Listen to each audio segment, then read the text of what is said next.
väga huvitav on olnud ja väga sisukas on olnud. Et ma ei teagi nüüd, kas me selle poole tunniga hakkama saame, aga teeme katset. Publikule ka jätkuvalt teiega olete oodatud küsimusi küsima, nii et aega käsi püsti ja siis ja juba ühte näen. Siis ma sobival hetkel võtan vahele ja aga just teeme tasakaalu, nii et 10 sa ei saa, aga 10-st 1 annan sulle.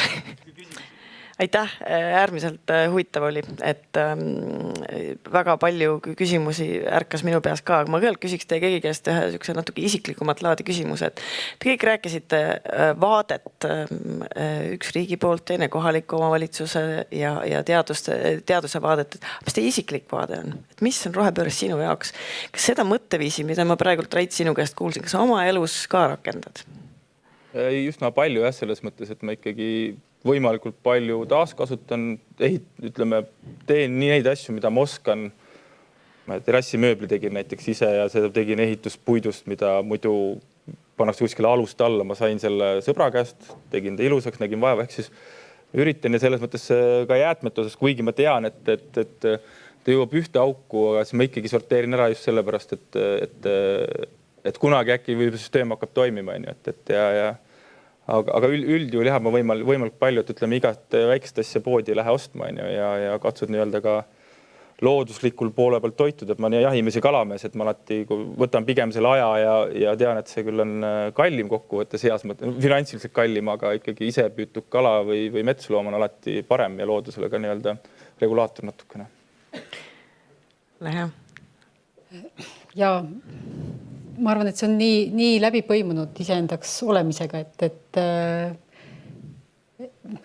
tundubki nagu imelik midagi välja tuua või et jah, ma sõidan iga päev jalgrattaga, täna tulin siia rongiga, et see on nagu, selles mõttes see on selline elustiili osa, mida sa enam ei pea kuidagi eriliseks või nagu siin kõlas ka täna see mõte, et ühel hetkel me ei pea neid ligipääsetavuse kaart enam joonistama, sellepärast, et see on niivõrd iseenesest mõistetav valik. Nii et loomulikult on. Aga see ongi oluline järeldus, et see peab saama millekski nii elementaarseks, et sa võidki öelda, et ma lihtsalt elangi nii, see elustiil on hea märksõna, sest Kristi, sina ka ennem ütlesid, et tegelikult esimese asjana peaks enda jaoks selle rohepöördes lahti mõtestama, et alles siis saab edasi minna. Et kuidas siis sina enda jaoks oled selle lahti mõtestanud? Absoluutselt. Minu jaoks rohepööre inimese tasandil on parem elukeskkond. On see koht, kus mul on endal parem, mugavam, puhtam, tervislikum elada. Ja samamoodi ma igapäevaselt üritan neid põhimõtteid ka rakendada. Minu jaoks ka väga tavapärane on ühistranspordiga sõitmine, mitte igal pool autoga minek, eks ju. Aga mis ma nagu palju tajun on see, et on ka selliseid seisukohti, et ma peangi väga paljudest asjadest oma elus loobuma, eks ju, et ma ei tohigi puhkusel enam käia või ma ei tohigi kunagi autoga sõita, eks ju, et ma arvan, see nagu ei ole ka õige mõtteviis, et pigem me peaksime nagu mõtlema seda, et kuidas me saame oma väikeste sammudega panustada, eks ole, mitte see, et kuidas ma pean nagu kõigest loobuma ja siis vaatama, kuidas ma selles keskkonnas nagu elada saan, et tasakaalukalt nagu tuleks läheneda. Aitäh. Nii, ma alustaks meie jutu edasiviimist nüüd sellisest mõttest, et kui Ats Aasma enne ütles, et vaadates siis tegelikult andmeid, et kui nüüd vaadata keskkonna ja kliima siis valdkonda, siis kõige suurem probleem on süsteemsest mõtlemisest ja järjepidevusest kohalikes omavalitsuses. Ja siis, kui ma nüüd kuulasin Raitu, siis mulle tundub, et kui nüüd nagu kõik omavalitsused mõtleks nii, nagu sina praegu väljendusid, siis oleks juba kõik tehtud peaaegu. Aga tulles maa peale tagasi, siis nagu reaalne pilt Eestist on ilmselt ei ole nagu nii ilus. Ehk et kuidas me nüüd jõuaksime selleni, et see arusaamine, mis siin teie 3 vaatest täna on ja ilmselgelt ka laieneb, tegelikkuses jõuaks üle Eesti, et kas see rohepöörde koordinatsioon, mida te nüüd olete ellu viimas, kas sealt tuleb ka kohalikele omavalitsustele mingeid väga selgeid konkreetseid juhiseid või millisel moel te seda teadlikkust tõstate? Et ma saan aru, et on vabadus ise otsustada, kuidas ma seda kõike teen, aga kui teadlikkust ei ole ja kui ma ei saa aru, kuidas teha, et siis kuidas selleni jõuda? Mul on 2 asja, mis me kindlasti tahame ära teha. Üks ongi siis väga selge raam, millest me üldse rohepöörde kontekstis räägime. Et see oleks kõikidel osapoolel hästi selgelt lahti kirjutatud, igaüks saaks aru, mis on tema roll. Ja sellega koos ka juhised, et just kuidas ma üldse alustan, eks ole, mis asjad on need esimesed sammud, kus ma peale pean hakkama, et ma kujutan juba ette seda nii-öelda segadust, kui mõne valla keskkonnaspetsialistile üks päev öeldakse näiteks, et tee nüüd meie vallale keskkonna- ja kliimakava või rohepöördekava, eks ju, et vaene inimene, kes peab selle nagu välja mõtlema, et see on väga suur raske ülesanne. Kindlasti jah, juhised ja võib-olla kolmandana, mis ma toon välja, on koolitused. Et selgitada lahti, mis asi see rohepööre üldse on ja kuidas kohalikul tasandil saab siis oma mida saab teha selleks, et rohelisemaks muutuda. Ja mis ma siin ikkagi toon välja on see, et valla linna juhtidest hakkab väga palju peale. Et need koolitused kindlasti peavad hõlmama ka poliitilist juhtkonda. Väga hea, nii kui me nüüd kujutame ette olukorda, et kõik juhid on haritud, siis jõuame sinna kohalikku omavalitsusse, siis Rait, kuidas sa nüüd kogu selle teadmise viid kõikide valla elanikeni? Kuidas see siis lõpuks jõuab minusuguseni, et ma ka käituksin nii, nagu ootus on? Esiteks ma arvan, et Eestis on omavalitsusjuhid ikkagi väga haritud tegelikult, et seda kindlasti ei ole, vaid küsimus on, ma arvan, selles teema teadlikust, tõsisusest ja võimaluste loomisest, et kõik hakkab pihta ikkagi juhi enda käitumisest.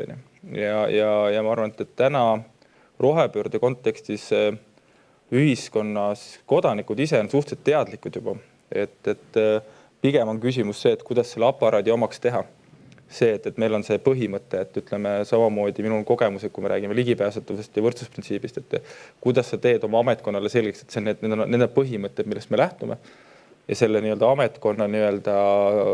ametkonna sisse selle viimine ja sealt edasi läheb juba tegelikult perekondadesse ja nende võtmisikeste juurde ka. Et see on see pool, aga ma arvan, teine on see, et ütleme, me väga palju räägime, käis nüüd Tallinnasse tööle, ma käin sõiduautoga, mul ei ole Tartus kuidagi muud moodi võimalik või Järvamaalt ikkagi väga keeruline.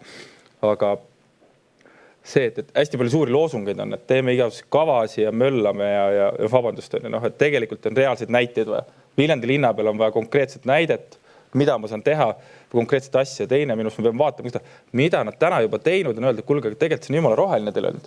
Aga see põhjus võib-olla on majanduslik sääst või mingi muu sääst, et ehk siis teha ka teadlikkuse kasv, et näed, ta tuli juba teinud, see on jumala õige asi, aga lähme järgmise sammu edasi.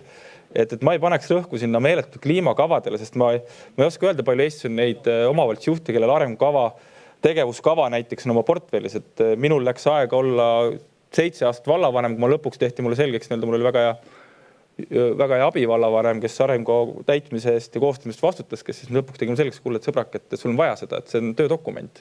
Aga me lihvisime arengukava hästi lühikeseks ka, et minu arust me toodame liiga palju paberit ja liiga vähe konkreetseid tegevusi, et me olen ühe kliima- ja energiakava teinud, oli tore dokument, aga see ei rakendunud kunagi ellu. Et tegelikult vähem konkreetsemaid asju tegelikult seda ootavad nii linnajuhid kui inimesed tegelikult, et sihukest pikka Jüri Rataslikku laia juttu ei oota mitte keegi, vabandust. Kui ma võin tegelikult täiendada siin, et ma olen absoluutselt sama meelt, et rohepööre tervikuna tundub nagu väga suur teema. See tuleb teha väikesteks sampsudeks ja mitte see, et planeerima siin 5 aastat ja siis vaadata, kuhu me jõuame, vaid vaadata, mis on need väga kiired edusammud, mida me saame nagu väikeste muudatustega ellu viia. Age, palun.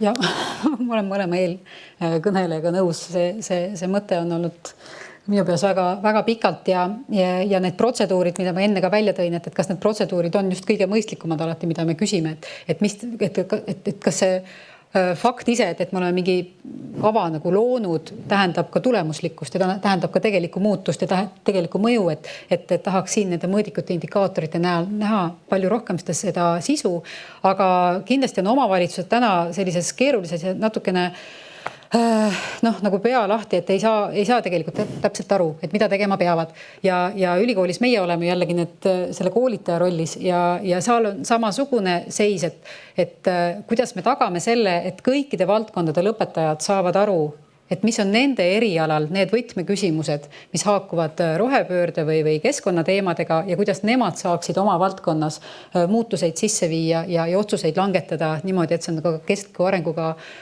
kooskõlas. Et ma arvan, et me kõik need erinevad sihtrühmad või osad siin ühiskonnas natukene murrame seda sama pead, aga me koos siis nagu selle ühendame jõu, et me saaksime selle oma õpetajate näol viia selle teadmisega kohalikesse omavalitsustesse ja sealt kasvavad ka uued omavalitsusjuhid kindlasti välja, aga ka need töötegijad. Nii, Rait, kommentaar ja siis ma võtan küsimuse. Ja arvat üks nii-öelda, et raha on alati liikuma panev jõud, on ju. Aga ma arvan see, et luua läbi rohepöörde kohalikele omavalitsusel nii-öelda oma tulubaasi täiendavalt vaba raha liigutamise võimalust. Et või valdkonna arendamise võimalust, et ütleme, lähen sinna jäätmemajanduse tagasi, mis on nagu mul hingeteema, et tegelikult, et Soomes Tamperes on väga selge näide, kus tegelikult neil on oma nii-öelda biogaasijaam, on ju, millest nad toodavad elektrit ja gaasi, nad realiseerivad selle ja tegelikult selle valdkonna, nad suunavad seal teenitud tulu, mis on mõistlik, suunavad valdkonna arengusse, just jäätmemajandus on ju, neil on üks piirkond, kus on ainulaadne olukord, kus 3000 jäätmevaldajalt kogutakse imurisüsteemi jäätmed ära, nii et tänava peal on siuke kast, kus on, saab märkida ära, mis prügi on, paned sisse, läheb kohe ära. Ehk siis see, et tegelikult omavalitsuse tulubaasi, mis on meil niuke nagu nimbol tervikuna vabariigi valitsuses, ministeeriumis, et jumala eest kohalik omavalitsuse või ettevõtlus kaasatud olla või sellega seotud olla, jumala eest või raha teenida, korruptandid kõik ju. Selles mõttes, et tegelikult see efekt, et neid roheprojekte on gaas, energia, päiksepargid, et tegelikult kohalikul omavalitsus tekib tulubaasi tulu, mida saab siis vastavalt valdkond saaks ka arendada, et sealt see oleks üks väga suur trigger tegelikult. Kui mina oleks vallavanem või linnapea näiteks. Kui see oleks. Kui ma oleks. Äkki sa veel kunagi oled? Ei tea. Nii, aga Maido, küsimus. Ei taha. Ma ei taha. Kõigepealt ma tahtsin seda öelda, et mida Rait lõpetas oma ettekandes, et see sama teema, et me teeme praegu maakonna kliimakava ja ma korjasin sisendid oma büroolt ja käisin ka erinevate volikogu komisjonides ja vaadates seal, mis need olid need mõõdikud pandud, et mis me peame juba 2030 täitma kõike, et siis ma nägin nende nägusid, et siis tundub juba see, et mida sa ütlesid, et see võib täide minna, et kuidas seda kõike nüüd entusiastlikult täitma hakatakse, kuigi meil on väga rohelise mõtteviisiga ja sellest üks praktiline näide, nagu vallamaanad meeldivad praktika, nagu Rait siin mitu korda on öelnud, praktilised näited. Täna pannakse päikesepaneele kõik väärtuslikule põllumaadele, mida Rakvere vald ei luba panna. Nii. Ja nüüd me panime päikesepaneelid oma suure Sõmeru keskushoone katusele. Ja nüüd tuli välja, et Elektrilevi ütles, et kui te tahate võrku midagi müüa, siis te peate 4 miljonit kuskilt leidma, siis on see võimalik. Nüüd mul tundub, et me oleme kõik tagurpidi teinud. Oleks pidanud ka päikesepaneelid pidanud väärtuslikule põllumaale panema, mitte panema neid majakatustele, mis oleks nagu mõistlikum natukene. Või oleme me rohepüürdust täiesti valesti aru saanud? Palun kommentaarid. Ma arvan, et see, et väärtuslikku põllumaale ei ole mõistlik päikseparki panna. Kuigi me näeme Eestimaa neid täis. See on üks, ütleme, viga, mida võib-olla keskselt oleks pidanud reguleerima. Et tegelikult ju päikseparkide rajamise loogika on ikkagi sealt, et kus on kõige lähem alajaama võimsus vastu võtta. Sageli on need endised põllumajandustööstuspiirkonnad, kus on suured alajaamad alles jäetud ja sinna tuleb. Aga seal jälle on seal kohaliku omavalitsuse selgroogu vaja. Meil Järvas on samamoodi oli. Me ei luba neid teha ja tegelikult need on mõistlikud. Need võiks panna näiteks ammendunud prügimägedele karjääridesse, aga sealt tuleb seadusandlus meil vastu, et sinna ei tohi panna. Ehk siis meil on palju niukest bürokraatiat, millest me nagu üle ei saa. Kui me räägime elektriliitumisest tervikuna, see on teema, mida võime ju avada, et ei saa väikelinnadega maasulad arendada sellepärast, et elektriliitumised on nii kallid. Et seal on ka nüüd on uus valitsus tulemas, nüüd äkki hakkab päikse asemel paistma meile head elektriühendused. Et ütleme, see on tegelikult ajuvaba olukord, kus sa tegelikult kasutad pinna ära ja see liitumisvõimalus pole. Aga ilmselt on see lihtsalt see koht, kus see õigusruum ei ole tulnud järgi sellele väga-väga tugevale vajadusele, mis meil ühiskonnas on. Et ka need õigused või õigusaktid on täna inimese loodud. Võin lohutuseks veel nii palju öelda, et tänaseks on päikseparkide arendus jõudnud nii kaugel, et on olemas sellised pargid, mida on võimalik teha siis selle sama põllumaa peale, sellepärast, et nad liiguvad ja seal vahel on võimalik liikuda, kasta ja tegelikkuses seda maapinda kasutada kahele eesmärgil, nii et lahendus tuleb. aga võrguvõimsuse poole pealt et on investeeringuid ette nähtud selleks, et võrguvõimsust tõsta, et täiendavaid taastuvenergia võimsusi saaks võrku liita. Aga ilmselgelt, et see probleem on üleval, eks ju, et siin on näiteid ka veidi suurematest, isegi veel suurematest arvetest, mida siis selle täiendava võimsuse võrku liitmisega eest on küsitud, eks ju. Aga me püüame liikuda sinna poole, et võrguvõimsus tuleks järgi. Eelnevalt jälle teie ettekannetest käis päris palju läbi märksõna koostöö, et ilma koostööta ei ole võimalik, sest et mõjud on vallapiiride ülesed ja omavalitsuste ülesed. Aga samaväärselt on siis riik ja kohalik omavalitsus koostöö, et siin ma nüüd olen kuulnud nii iroonilisemaid ja vähem iroonilisemaid kommentaare sel teemal, et mis me siis nüüd tegema peame, et see koostöö ikkagi päriselt muutuks. Et mulle see motivatsioonivõte väga meeldiks, et kas sina, Kristi, näed võimalust, et rohepöörde eesmärkide elluviimisel on tegelikkuses, et võib-olla see on heaks ajendiks, miks siis näiteks muuta printsipiaalselt ka kohalike omavalitsuste tulubaasi toimimist. Et see annaks nagu hea siukse põhjenduse, miks selline muutus ette võtta. Mul on väga hea meel, et Kaia Sarnet istub meil ka saalis Rahandusministeeriumi poole pealt, mis tulubaasi puudutab. Ütleme, et minu ideaalmaailmas tahaks jõuda selleni, et omavalitsuste tulubaas sõltub sellest, et kui kiiresti või kui hästi nad liiguvad roheliste eesmärkide saavutamise poole, et mida kindlamaid samme selle nimel tehakse, seda ka premeeritakse või siis täiendavat tulu selle tõttu eelarvesse saadakse. Aga ma arvan, see on täiesti eraldi rääkimise koht, aga mis ma tahaks võib-olla selle koostöö kohta välja tuua, et 2 väga praktilist ja väga head näidet ja ma loodan, et meil õnnestub see nüüd siin, kui me kohalik omavalitsused suunalisi teenuseid mõtleme rohepöörde kontekstis välja, et seda ka praktikas Eestis läbi katsetada. 2 näidet. Üks on Amsterdamist ja Eindhovenist Hollandist, kus kohalikul tasandil lahendatakse probleeme selliselt, et ongi Amsterdami üks väga suur linn, eks ole. Linnapea võtab erinevad osapooled siis laua taha, seal on siis teadlaste esindajad, ettevõtjad, riigiametnikud, kohaliku tasandi ametnikud.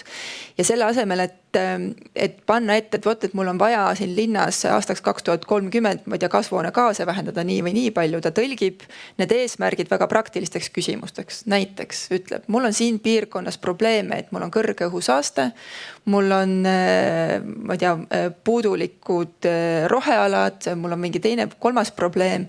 Kuidas te saate igaüks oma valdkonna spetsiifilisest lähtudes mind aidata? Mis on see teadmine või panus, mida te saate anda?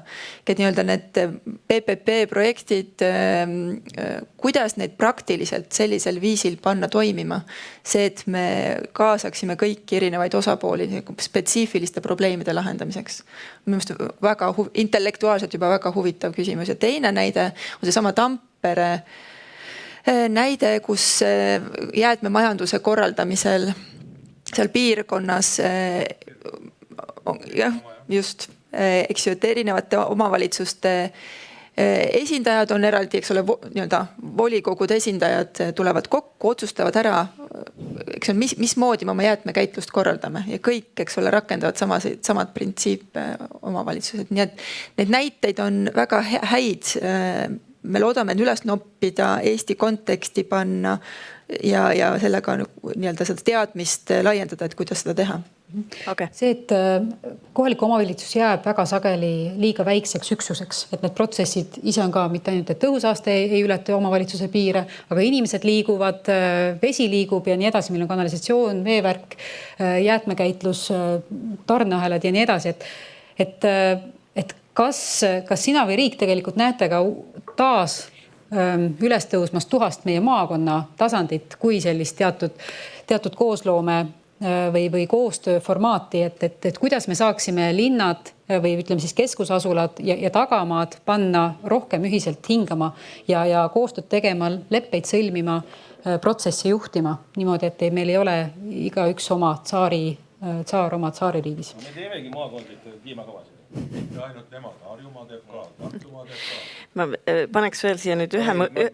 Okei, no kommenteeri. Tohib jah, et tegelikult see koostöö on ülioluline. Ma arvan, et tegelikult on valdkondlik koostöö nii-öelda pädevate spetsialistide vahel. Ehk tegelikult on see, et ükski omavalitsus peale Tallinna ja Tartu, võib-olla Pärnu ka oma jäätmehoolduse eesmärk üksi ei oska ära lahendada tegelikult, on koostööd teha. Et Eestis on Eesti jäätmehoolduskeskus, kus on üle 22 omavalitsus, kus on sama mudel nagu Soomes, kes on võtnud ka eesmärgiks, et see MTÜ, mis on omavalitsuste poolt loodud, seal on pädevused, kompetentsid ja väga selge eesmärk, miks tal on. Ta on eesmärk, et sihtarvud saavutatakse. Ta ütleb, et miks omavalitsus on see liige seal, otsib neid mudeleid ja lahendusi. Meil on nüüd see koht, kus riik peab hakkama usaldama omavalitsusi. Et meil on see efekt, et nagu kui omavalitsus ise hakkab midagi korraldama, mis väga hästi ei taheta. Meil tegelikult jäätmemajandus on väga selgelt varajase hoiatuse raport aasta 2018. Omavalitsuste roll peab suurenema. Et tegelikult see on see koht, kus riigi usaldus peab vastu tulema. Et tegelikult on see valmidus olemas tegelikult neid teha, aga ma arvan, see koostöö rohepöörde osa ongi see, et tegelikult neid kompetentsikeskused, mis on omavalitsused ise omavahel loonud, oma ühinguid, on veel suuremaid ja väiksemaid. Ja sealt valdkondlikult minna, et loota nüüd, et meil on üks partner, et on paremaid näiteid, kus maakonnad toimivad, on ju, lõpuks on ikka igal ühel oma omavalitsus, aga minna valdkonna põhiselt, et meil on transpordialal nii edasi, ühistranspordialal tegelikult mõelda selle järgi, kus on need kompetentsid olemas, kuidas seal neid kompetentsi ära kasutada, suhelda riigiga ja omavalitsustega. Nemad teavad, kuidas ka omavalitsustega suhelda. Et riik tegelikult on väga suuri kompetentsi riigi omavalitsustega suhtlemise ja oma.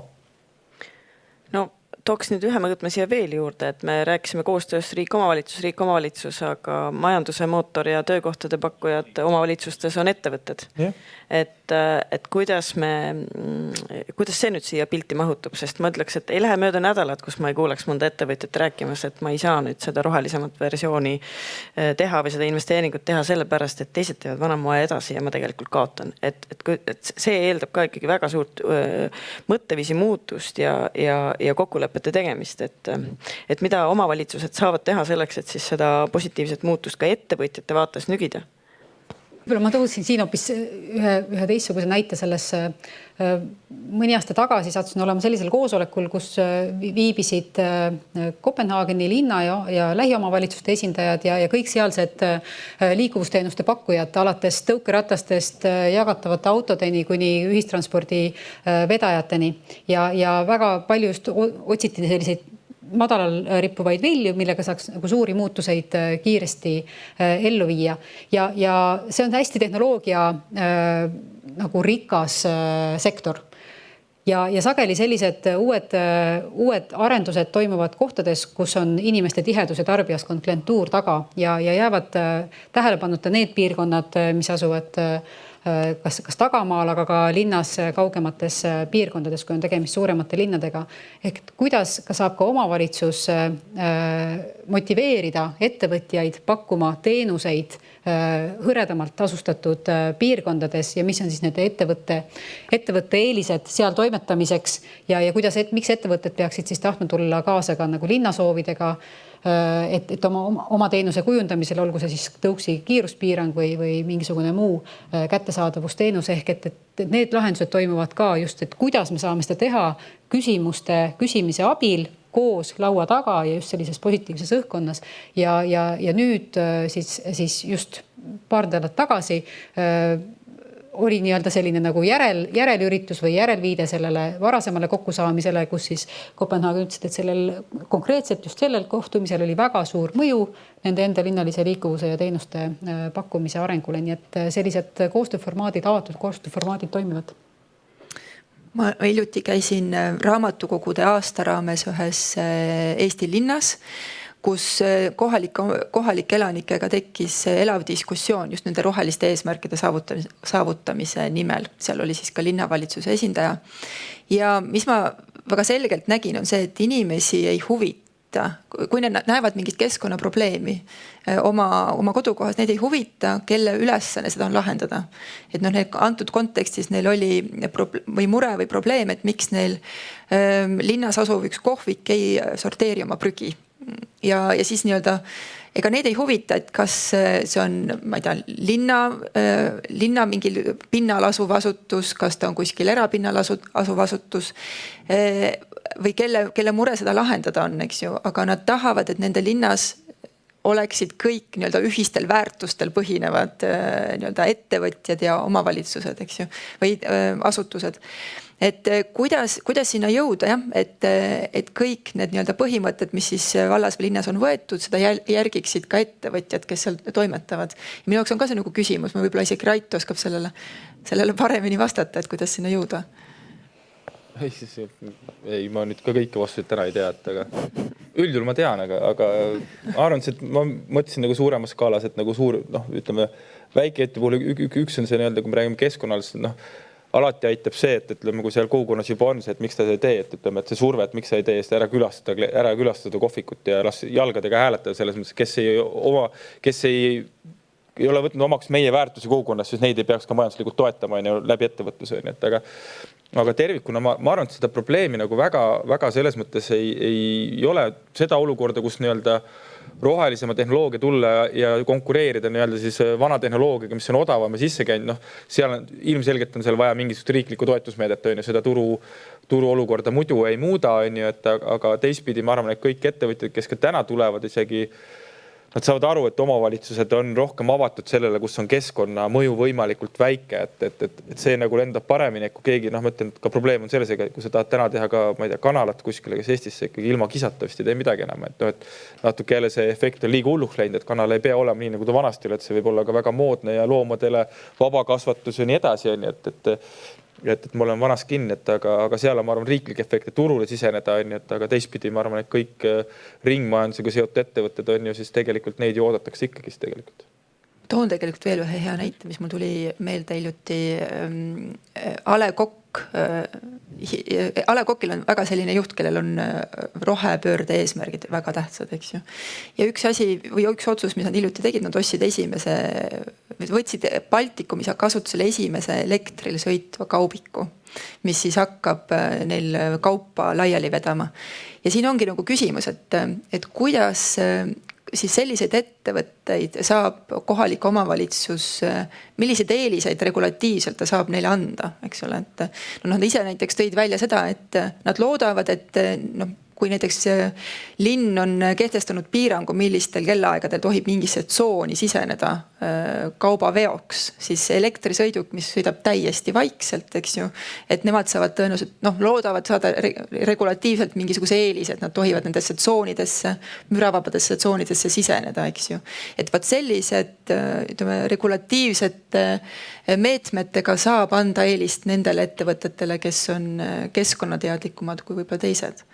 Ja see on põhimõtteliselt sama näide, et nagu on elektriautode parkimisega, et ütleme, et Tallinnas on väga tasuv selles mõttes, et ma arvan, et sama, ja neid näiteid peakski levitama, samamoodi see ootus, mis teil on, vaat ettevõtja oskab öelda, mida tema tahaks, et ega raske Maido Rakveres mõelda, et keegi on roheline ettevõtte, loed on, et aga sa ei oska sinna pinki ennast panna, et see ongi see suhtlus ettevõtjaga väga oluline, et tegelikult ütleb, et kuule, et näed, saate mind aidata selle regulatsiooniga, et ma saaksin nagu igal ajal tulla seda kaupa maha laadima, kuna see on müravaikne, et kõigil oleks aktsepteeritav.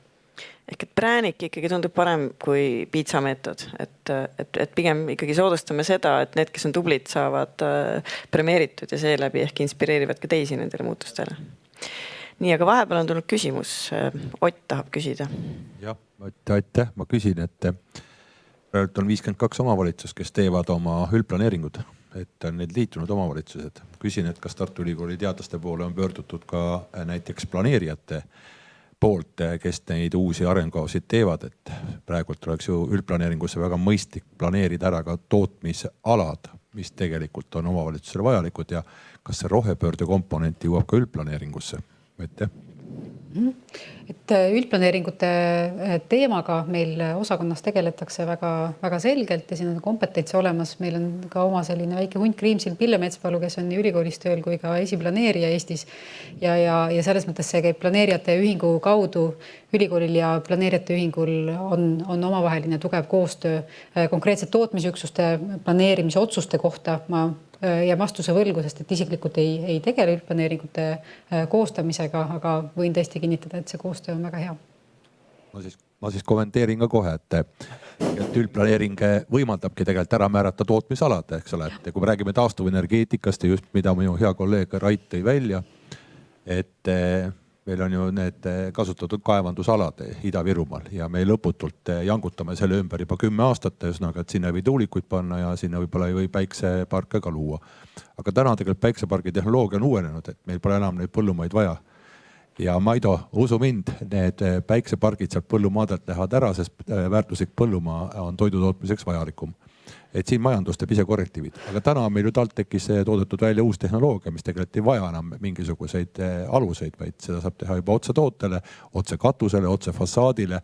Tulevikus kogu fassaad ja katus on juba ise päikeseenergiat tootev. Et siin tehnoloogia uueneb kiiremini, kui me ise arvame. Ja kui nüüd vaadata neid taotlusi, mis esitati taaskasutusenergia peale, siis neid 2/3 esitati paneelide peale või päikseenergia peale, vabandust, mitte paneelid, vaid päikseenergia tootmise peale kui tuulikute peale.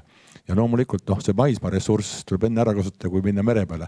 Muidugi meretuulipargid on niisugune hea teema, nad on meist kaugemal ja nagu justkui meid ei puuduta, aga jällegi kolleeg ütles väga ilusti, oluline on see, et energiat saab toota seal, kus on ühendused juba olemas. Ja nüüd, kui vaadata nüüd riigi poole peale natukene, siis ütlen niiviisi, et aastat 5 tagasi oli tegelikult 1 megavatiste päikeseparkide selline eelnõu, mis tegelikult lasti siis Riigikogus põhja ja seda eelkõige sellepärast, et riigiettevõte oli sellele vastu. Et 1 megavatised päikesepargid oleks olnud kohalikule tootmisele väga vajalikud ja loomulikult ei oleks suur ettevõte saanud enam ülekandetasusid. Ja see oligi see põhjus, miks see eelnõu seal Riigikogus ei lennanud ja lõpuks siis riigiettevõte oma lobi tulemusena lükkas selle ümber. Aga siis viimane teema veel, mis ma tahtsin kommenteerida, et kus ettevõtja tuleb nagu appi kohalikule omavalitsusele või kas on kasulik koostöö. No viimane Interregi projekt oli hästi huvitav, kus tegelikult Saaremaa ettevõtja on huvitatud just nimelt sellest tootest, millest Rait rääkis. Kui linnas on kokku korjatud kõik toidujäätmed, siis need viiakse ühte jaama, kus toodetakse neist biogaasi, aga biogaasi tootmise tulemusel jääb ikkagi alles veel see bioprodukt, mida on vaja edasi töödelda. Ja vot Saaremaal hakatakse sellest bioproduktist tegema kalasööta. Aga lapsed juba meie koolidest teavad seda, et kui see produkt alles jääb, siis kanad ja noitsud söövad ka selle ära. Otiga kipub alati nii olema, et annad võimalusi küsida, peab kõne.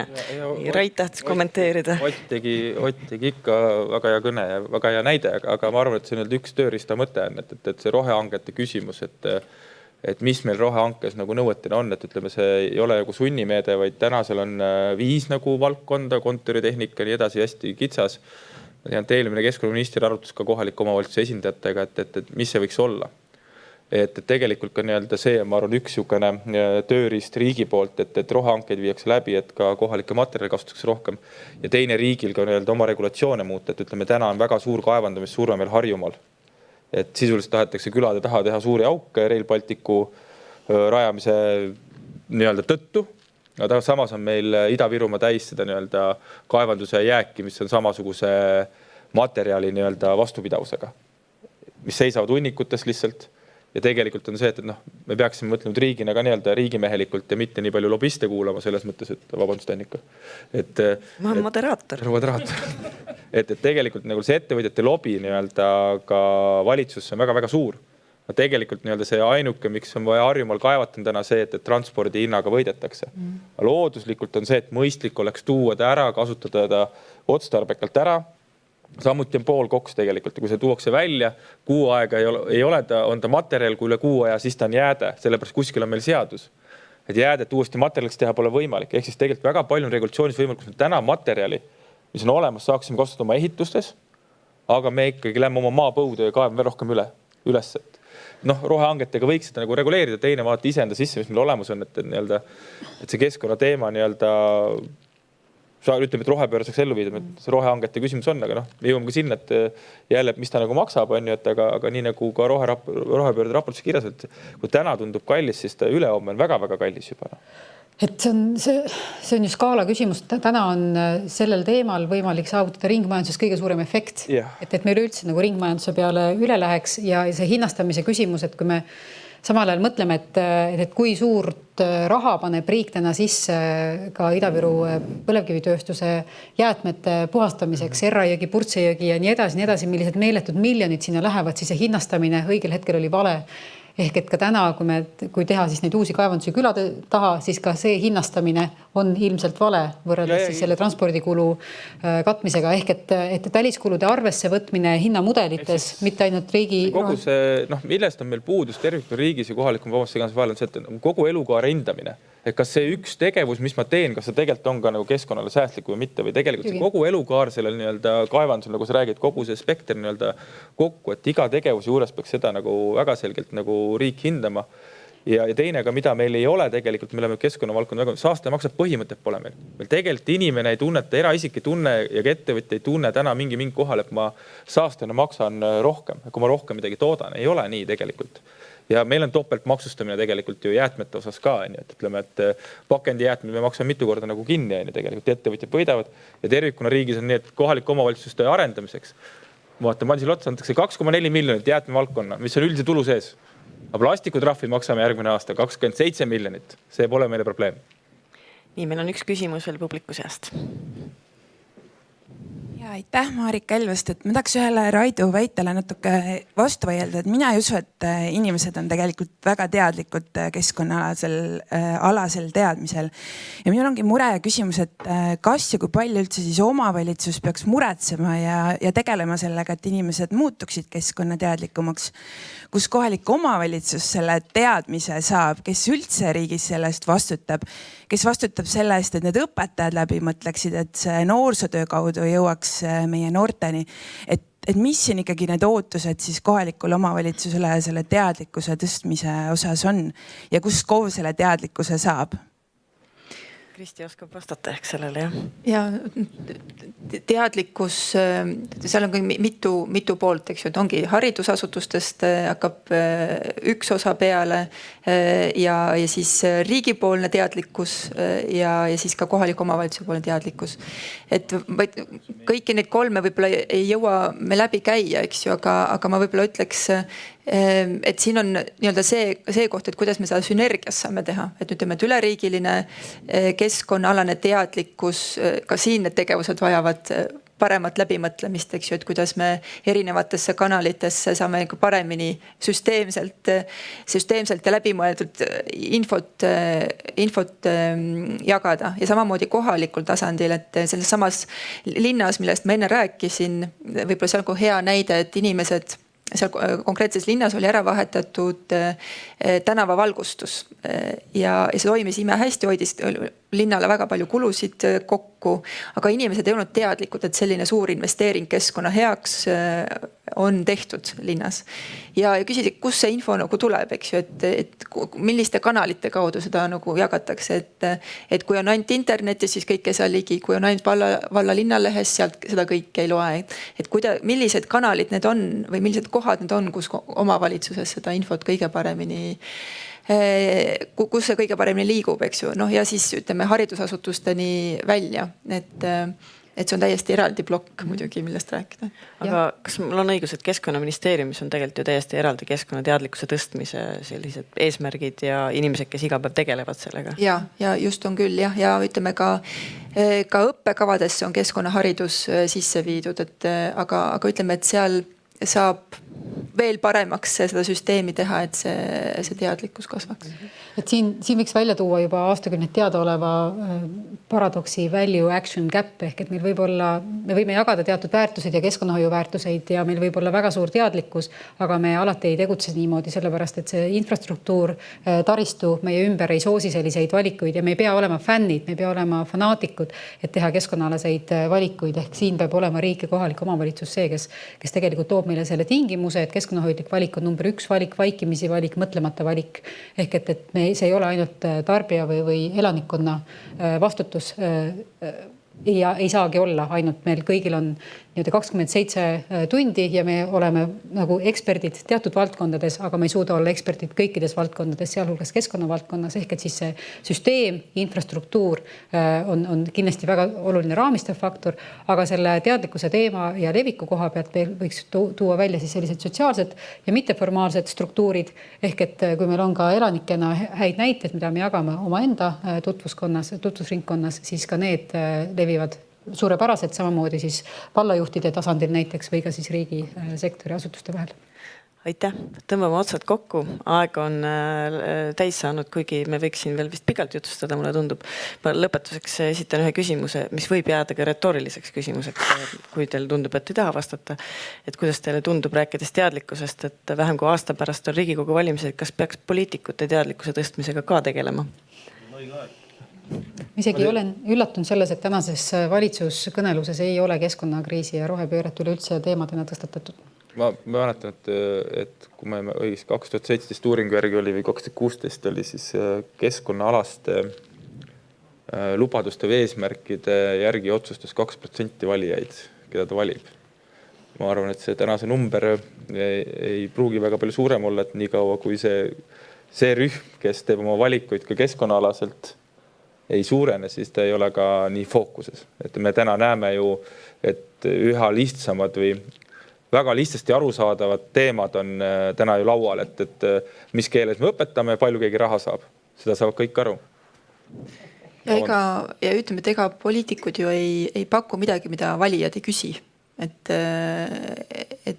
seetõttu kogu teadlikkuse poole kasvatamine jõuame jälle sinna ringiga tagasi, et kui valijad hakkavad ka rohkem küsima, kui siis ka poliitikud seda pakuvad, et ma usun, et kui sellel Riigikogu valimisel ei ole need teemad veel nii populaarsed, siis ma arvan, et sealt 4 aastat edasi me oleme juba teises olukorras. Ei ole teist tähkut.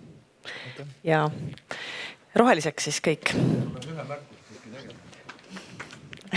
Nii, no nii tee märkus ära. See teadlikkuse teema, et ma ei saa seda ütlemata jätta, sellepärast, et muidu ma ei saa seda rääkimata jätta, sest minu kõrval istub valgustatud monarh tegelikult, kes õpib tegelikult just praegult kliimaenergia kavade koostamise niisugusest koolitusprojektist, mida me tegelikult see linnade valdade liit koos MKM-iga ja Keskkonnaministeeriumiga tegelikult pakkus välja kohalikele omavalitsustele.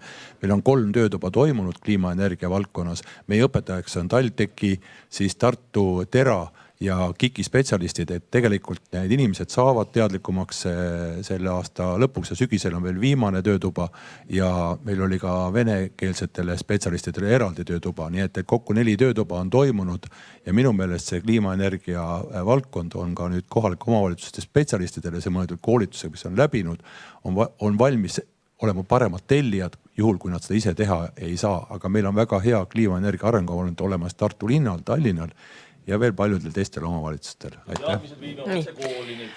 Nüüd, aitäh. Teeme siis Eesti rohelisemaks.